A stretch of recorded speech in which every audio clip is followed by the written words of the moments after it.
শুধু দর্শক বন্ধু, আপনারা দেখছেন একে নিউজ বাংলা। আর এই মুহূর্তের সব থেকে বড় খবর হলো যে রাজ্য সরকারের নতুন নির্দেশিকা, যেমন গোমাংস ভক্ষণ করা, গরু কুরবানি দেওয়া বা জবাই করা নিয়ে যে নির্দেশ দিয়েছিল রাজ্য সরকার, সেই নির্দেশকে চ্যালেঞ্জ করে কলকাতা হাইকোর্টে মামলা। আর আগামীকাল সেই মামলার শুনানি হবে। আবেদনকারীর পক্ষে মামলা লড়বেন বিকাশ রঞ্জন ভট্টাচার্য। আপনারা কি গরু বিক্রি করে দিয়েছেন বা অল্প দামে বিক্রি করে দেওয়ার চিন্তা ভাবনা করছেন? একটু অপেক্ষা করুন, মামলা উঠছে আগামীকাল অর্থাৎ বৃহস্পতিবার। এই মামলা কলকাতা হাইকোর্টে উঠবে। কলকাতা হাইকোর্ট যদি নির্দেশ দেয় তাহলে কিন্তু এই কুরবানির বাজারে গরুর দাম আবার চড়চড় করে বাড়তে পারে। বিকাশ রঞ্জন ভট্টাচার্য এই মামলা প্রসঙ্গে কি মন্তব্য করলেন শোনাবো আপনাদের। তার নতুন সরকারের নির্দেশিকায় পশুপালনকারীরা ব্যাপক বেকায়দায় পড়েছে। এখন আপনারা তো সব জয় শ্রীরাম জয় জগন্নাথ করে এতদিন লড়াই করেছেন, জয় মানুষ তো আর কেউ বলেননি। তার পরিণতি হচ্ছে এটা। এখন এটা তো বুঝতে হবে যে বিজেপি সরকারটাকে লালন পালন করছে আদানি আম্বানিদের মতো বড় বড় পুঁজিপতিরা। সুতরাং বিজেপি সরকার বা আগে যারা তৃণমূল সরকার ছিল তারা সকলেই তাদের সমস্ত কর্মকাণ্ড ছিল পুঁজিপতিদের তুষ্ট করার জন্য। আজকে যদি এই গ্রামের মানুষ তার গরু হাটে বিক্রি করে, যারা কিনবে তারা যে কাজেই লাগাক, সে কাজে লাগানোটা ঠিক বেঠিক ভিন্ন কথা, কিন্তু বিক্রি হবে, গরিব মানুষের কিছু পয়সা উপার্জন হবে। আর যারা কিনবে তারা হয়তো বলি দিয়ে খাবার করবে। এটা গরিব মানুষদের ব্যাপার, এতে খুব অসুবিধে। ওরা চায় গরুর মাংস বিক্রি করে বিদেশ থেকে প্রচুর টাকা আসবে। সেক্ষেত্রে এই গরুগুলো যদি ওদের কাছে পৌঁছে দেওয়া যায় তাহলে তারা অনেক বিদেশি মুদ্রা উপার্জন করতে পারবে। লক্ষ্যটা সেটা, এটা তো আপনাদের বুঝতে হবে। সুতরাং ওরা যা সিদ্ধান্ত নিচ্ছে সেটা হচ্ছে আদানি আম্বানিদের সুবিধে করে দেওয়ার জন্য। আপনাদের জনগণের সুবিধের জন্য করে না ওরা। যতই জয় শ্রীরাম জয় জগন্নাথ বা আল্লাহু আকবর করুন না কেন, মানুষের কথা ভাবতে গেলে মানুষের যে মঙ্গল হয় সেই চিন্তাটাই করতে হবে, এবং সেটা বিজেপি তৃণমূল বা ওই জাতীয় সরকার করতে পারে না এবং করে না। মানে আমি প্রথম থেকেই বলছি যে ওদের কাছে হিন্দু মুসলমান কোনো ব্যাপার না, আসল ব্যাপার হচ্ছে গরিব মানুষ। এই যে গরু যেগুলো এখন ওরা বিক্রি করতে পারছে না, এরপর এসে বলবে দালালরা আমাদের দিয়ে দাও, 25 টাকার গরু 5 টাকায় বিক্রি করো, আমরা এগুলো দিয়ে দেবো আদানি আম্বানি ওইসব যারা বিফ রপ্তানি করে তারা এটা রপ্তানি করবে। এটা তো দক্ষ, আর কিছু না। কুরবানি নিয়ে যে নতুন নির্দেশিকা জারি করে রাজ্য সরকার, আপনারা কি কলকাতা হাইকোর্টে মামলা করবেন? অনেকে মামলা করেছেন। তারা আমাকে অনুরোধ করেছেন সওয়াল করার জন্য, আমি সওয়াল করবো। কবে মামলাটি উঠবে? আগামীকাল হওয়ার কথা আছে।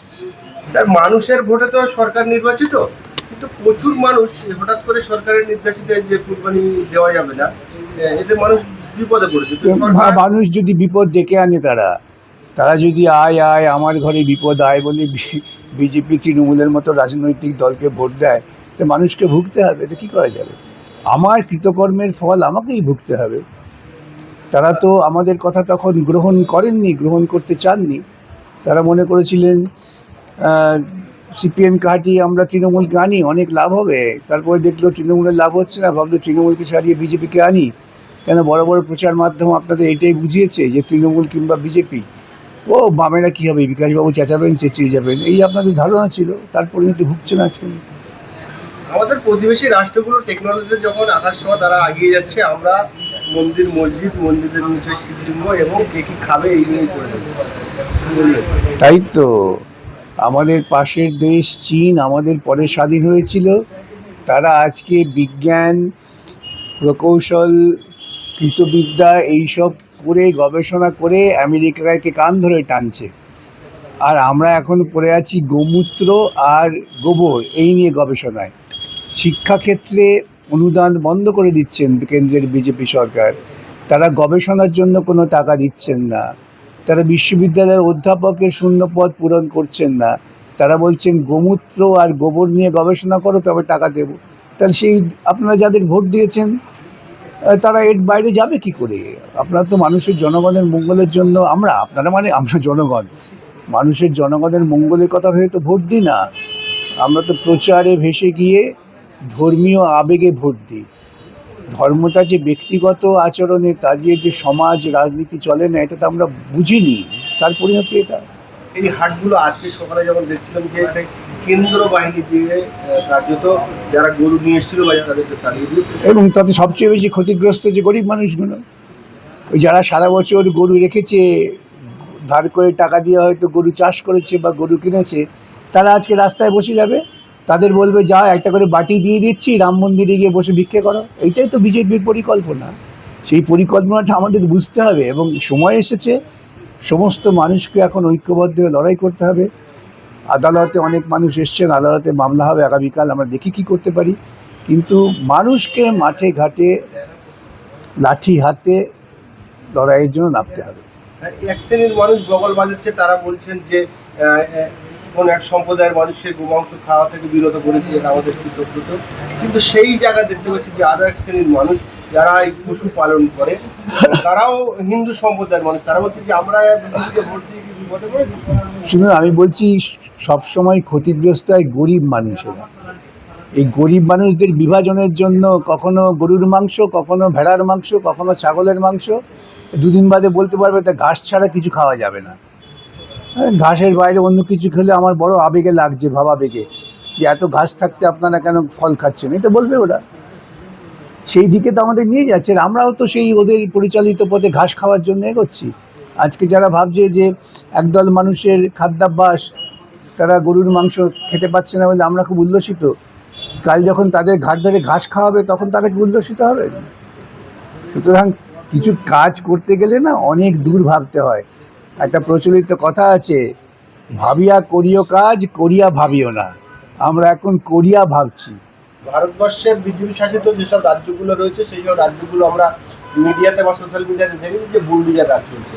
তৃণমূল সরকারের পতন হলো আর বিজেপি সরকার আসার সঙ্গে সঙ্গে সেটা কিন্তু আমার চোখে দেখতে পাচ্ছি যে কিছু মানুষ অভিযোগ করছে যে কোনো এক সম্প্রদায়কে টার্গেট করে তাদেরই অবৈধ বিল্ডিংগুলোকে ভাঙা। দেখুন, তৃণমূলের হাত ধরে ওরা বামপন্থীদের মারধর করে, খুন খারাপি করে মানুষকে বিভ্রান্ত করেছে। আজকে বিজেপি বুঝে গেছে যে তৃণমূলের দরকার নেই, আমরা নিজেরাই ক্ষমতায় আসতে পারি। এতদিন শিখণ্ডী ছিল, শিখণ্ডীকে ফেলে দিয়ে এখন এসে গেছে, এখন এসে গিয়ে ওদের যে স্বরূপ, আসল চরিত্র, সেটা প্রকাশ পাচ্ছে। ওদের একটাই মাত্র উদ্দেশ্য, তা হচ্ছে ভারতবর্ষের মানুষকে ঐক্যবদ্ধ হতে দিও না। ঐক্যবদ্ধ ভারতবাসী হলে পরে আদানি আম্বানি এদের মুনাফায় হাত পড়ে যাবে।